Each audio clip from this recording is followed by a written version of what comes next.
তো আসসালামু আলাইকুম গাইস, আশা করি সকলেই ভালো আছেন। আজকের ওয়েদারটা খুব সুন্দর লাগছিল, দেখেন আপনারা।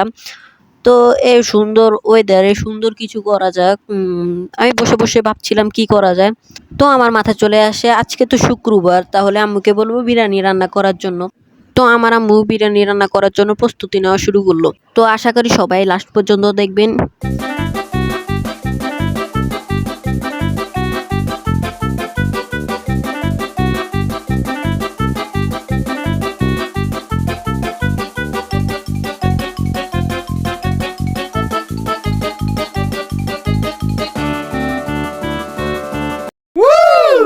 তো দেখতে দেখতে আমাদের বিরিয়ানি রেডি হয়ে গিয়েছে। এখন আপনারা অবশ্যই কমেন্ট করবেন বিরিয়ানিটি কেমন হয়েছে। তো খেয়ে আমি টেস্ট করেছি, এত মজা হয়েছিল। তো এখন আমি আমার ছোট ভাইকে রিভিউ দিতে বলছিলাম, দেখেন আপনারা সে কিভাবে রিভিউটা দেয়।